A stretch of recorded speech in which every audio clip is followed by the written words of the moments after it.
ጦርነቱን ማን አሸነፈ ብለናል? ሙስሊሞች። አላህ ቁርአን ላይ ይናገራል። ይኸውላችሁ ወለቀድ ሰደቀኩሙላሁ ወዕደሁ ኢስተሁሱነሁም ቢኢዝኒሂ ሐታ ኢዛ ፈሽልቱም ወተናዘዕቱም ፊል አምሪ ወዐሰይቱም ሚን በዕድ ማ አራኩም ማ ቱሒቡን ሚንኩም መን ዩሪዱ ዱንያ ወሚንኩም መን ዩሪዱ አልአኺራ። አላህ ወቀሳቸው እስከ የውመል ቂያማ ድረስ። ወለቀድ ሰደቀኩሙላሁ ወዕደሁ አላህ ቃሉን ገብቶላችሁ ነበር፣ ቃሉን ፈጽሞላችኋል፣ ታሸንፋላችሁ ብሎ ነበር፣ አሸነፋችሁ። ኢስተሁሱነሁም ቢኢዝኒሂ በአላህ ፍቃድ ተረመርሟቸው ነበረ፣ ካፊሮችን ጨፈጨፋችኋቸው።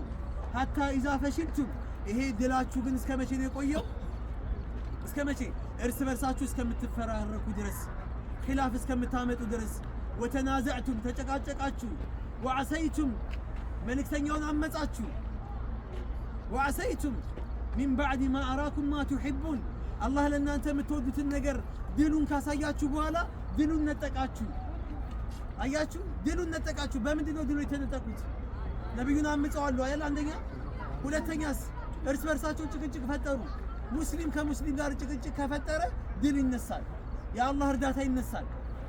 አትልቀቁ የተባሉትን ጦርነት አሸነፍን ብለው በቃ አሸንፈናል። ሙስሊሞች ሲያሸንፉ ገኒማ ይወርሳሉ። ገኒማ የካፊሮችን ምን ይወርሳሉ? ገኒማ ማለት ምርኮ ማለት ነው። አሁን ሙስሊሞች አሸንፈናል፣ እነሱ የሚያገኙትን ገኒማ እኛም ማግኘት አለብን አሉ።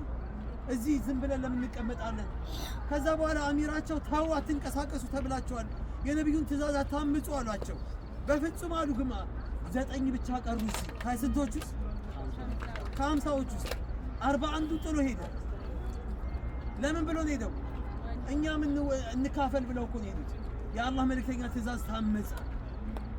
41ዎቹ ሄዱ፣ ጦርነቱ ላይ እዛ ገቡ። ኻሊድ ኢብኑ ወሊድ የሙሽሪኮች ጦር መሪ ነበርና ካፊር ነበር የዛኔ። አሁን ሰልሟል አይደል? ምን እንዳደረገ ታውቃላችሁ? እዚህ ነብዩንና ሰሃቦችን አልቻለም፣ ካቅሙ በላይ ሆነ። አንበረከኳቸው፣ አሸነፏቸው።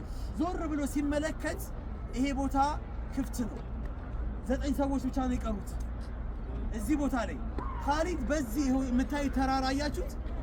ፈረሱን ይዞ ወታደሩን ይዞ በዚህ በጀርባ መጣ። እንደዚህ አድርጎ በዚህ በጀርባ መጣና እነዚህ 9ኞችን ጨፈጨፋቸው። እዚህ ያሉት 9ኞችን ብቻቸውና ያሉት አይችሉም። 9ኞቹን ከመታ በኋላ ከገደለ በኋላ እዛ ጋር ነው ጦርነቱ ያልኳችሁ። ሜዳው ላይ የአላህ መልእክተኛ ሀገር ሰላም ነው ብለው እዛ እየተዋጉ ነው። በዚህ ኻሊድ መጣባቸው።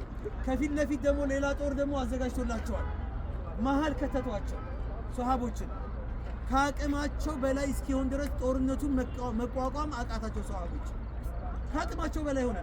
በነቢዩ ዙሪያ ላይ አሽረፈል ኸልቅ ሰሉ ዐለ ነቢይ ውዱ ነቢያችን አለይሂ ሰላም ከአቅማቸው በላይ ሆኖ አጠገባቸው 2 ሰው 3 ሰው እስከሚቀር ድረስ ከ700 ሰዎች ውስጥ 3 ሰው እስከሚቀር ድረስ ወላ አቡበከር ወላ ዑመር ወላ ምናምን ማንም አጠገባቸው አልነበረም። ሁሉም ጥሎ ሄደ። አርሽ የተንቀጠቀጠለት ሷሃባ ማን ነው? ሰዓድ ኢብኑ ሙዓዝ ሲሞት አርሽ የተንቀጠቀጠለት ጥሎ ሄደ። አልቻለም ጦርነቱ። ነብዩ ሲኻድም የነበረው አነስ ጥሎ ሄደ። ጦርነቱን አልቻለም። ሁሉም ጥሎ ሄደ። ነብዩ አለይሂ ሰላቱ ሰላም በጣም ተሰቃዩ። እዚህ ቦታ ላይ በጣም ተንገላቱ። ጠልሃ ኢብኑ ዑበይድላህ ጥያቸው አልሄድም ብሎ ለሳቸው እየመከተ ጦሩ እሳቸው ላይ ነው፣ ቀስቱ እሳቸው ላይ ነው፣ ሰይፉ እሳቸው ላይ ነው። ለሱ እሳቸው እየመከተ እጁ ሰይፍ ማንሳት እስከሚያቅተው ድረስ ሽባ ሆነ። ጠልሃ ያ ረሱላህ ሰይፍ እንኳን ማንሳት እኮ አቃተኝ አላቸው። ዱዓ አደረጉለት የአላህ መልእክተኛ፣ እጁ ተመለሰ። አነስ